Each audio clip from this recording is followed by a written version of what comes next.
My latest obsession right now is Mean Girls, a story that follows Katie Heron, an exchange student from Africa who shows up to Illinois's North Shore High School.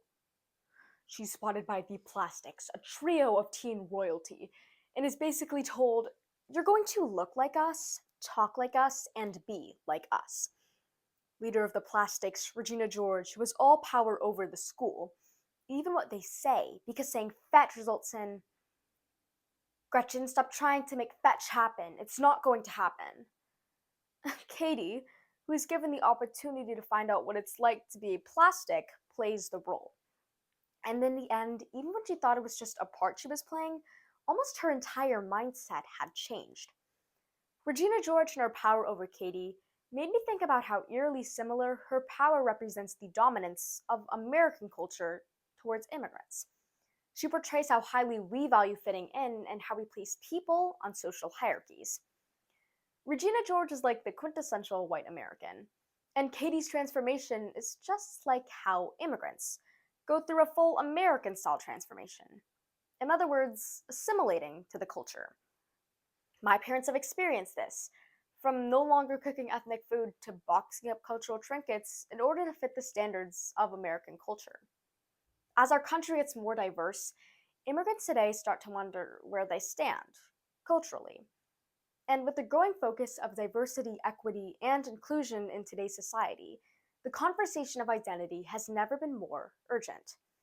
As we lose DEI, immigrants can start to see assimilation as a matter of survival. Many argue that assimilation is considered good, as it allows newcomers to integrate well into society. But today I argue that while adapting is important, staying true to your own identity is as critically important. So today, let's go to North Shore High School, step into Katie's new and improved pink polo, and play our part, getting a plastic transformation with the causes, effects, and finally go with the rest of the junior girls to our own North Shore workshop to restore the balance of culture in our country.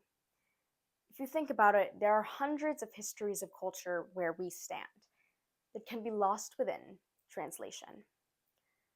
Katie Heron came from Africa, and so showing up to North Shore was like a fever dream. To an immigrant, the feeling is the same, except in this dream, everything is supersized. I mean, the food, the drinks, even our highways. The first main cause of cultural assimilation is rooted in our history, the way we perceive others. Since the beginning of early immigration, coming to America is like shopping at a supermarket. Everyone is expected to go to their own section. Harvard Politics states the Chinese Exclusion Act of 1882 forbade male workers from China, while the Immigration Act of 1917 limited immigration from the Middle East to Southeast Asia. Immigration policies in the earlier days tended to favor Western European immigrants, inviting them to the top quality produce section while sending others to the sad canned goods aisles. The history of how Americans accepted immigrants was essentially, if you look and behave like us, we like you more. This wave of negativity has definitely washed through, but sentiment still persists in our American subconsciousness. And this leads to the second main cause of cultural assimilation: cultural confusion. Recall the 2024 NABJ convention in early August, when our president claimed Kamala Harris became a black person. He quotes, "She happens to turn black and now she wants to be known as black. So I don't know. Is she Indian or is she black?" In this interview, Trump highlights the complex dynamics of American identity, going on to say, "I respect either one, but not both." Are immigrants expected to represent both their cultures, either one, or none at all, ultimately questioning, where do they belong? Katie, in her hunt to find where she belongs, takes place as the new queen bee. She blows off her old friends, hosts a party in which she gets drunk. I mean, can you imagine the previously homeschooled girl wasted? Seems pretty out of place. Which is exactly why Katie realizes that she isn't a queen, but rather she's lost herself. The effects of assimilation can lead to you losing yourself and others. Take Julissa Arce, the author and advocate who was born in Mexico and moved to Texas at the age of 11.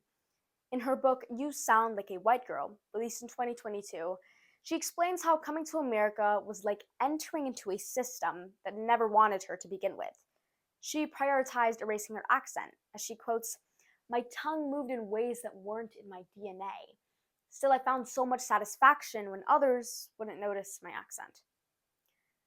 Julissa Arce teaches us that assimilation is not the road to success in this country, but rather, as she quotes, "the carrot America dangles in front of immigrants, keeping them fighting for a single place at the podium, rather than creating spaces where they don't have to compromise who they are to fit in." Consider yourself the ship of Theseus' paradox. A group of Athens and Theseus boarded a boat and replaced every decayed plank with new wood. The big debate is if after every part of the ship is replaced, is it still the same ship? Let's say I replace one plank, your accent, another plank, your behavior, and plank after plank after plank is replaced. You're still the ship of Theseus. You may look the same, might even have the same name, but every plank at who you are at your core is gone. Do you still think you're the same ship? And the issue of assimilation has affected my family. Both my parents are immigrants, my mom from the Philippines and my dad from Pakistan. And I think I'm just from America, because I never feel at home with my relatives. Imagine sitting at the dinner table, surrounded by people you're supposed to love, who have traveled hours and hours just to see your face, and you feel nothing. A stranger in a guest life, forced to call them my family. And no matter how many of their heartwarming questions you sit through, the feeling never goes away. I fight this internal battle between the life I was raised in and the two other lives I feel I was supposed to be raised in. After the drama of the plastics has taken a toll on everyone, Mrs. Norbury runs a workshop on how not to talk about people behind their backs. So let's run our own workshop. How to talk about people and their culture. Firstly, for Americans, to scrub away the sediments of our subconsciousness, we need to change our perspective, because America doesn't need to be a melting pot. The New York Times explains how assimilation is wrong-headed. Think salad bowl over melting pot. Each ingredient keeps its flavor even as it mixes with others. If I walk into a supermarket, I'll see hybrid sections, because if I go to the meat aisle, it won't just be chicken and pork, but also be vegan things, because two things can exist at once. We need to apply this beyond burger mentality to the multiple cultures of America. And secondly, for immigrants, to find a balance between just existing here and dissolving away is known as embracing your multiculturalism. Georgia Tech explains how when you're multicultural, you can really appreciate that there's more than one way of doing something, both with value. To answer our previous question of where do immigrants belong? They don't. I don't think any of us do, to just one section. You can find Mean Girls in the original movie, the musical, and the 2024 musical adaptation.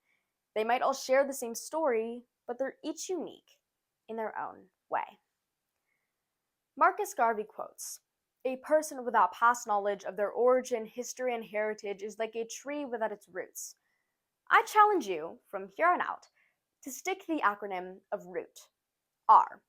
Respect other cultures. O. Own your identity. O. Open your mind. And T. Treasure all cultures.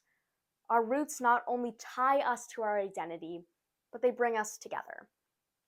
In our journey as Katie Heron, we experience the push and pull of cultural assimilation, its effects on ourselves and others, and finally workshop solutions to not only accept culture, but be proud of it as well. To all of the Katie Herons of the world, let's not let Regina George manipulate us to become a plastic. All of you with a unique background, be open and true to who you are. Because unlike Regina George would say, that is so fetch.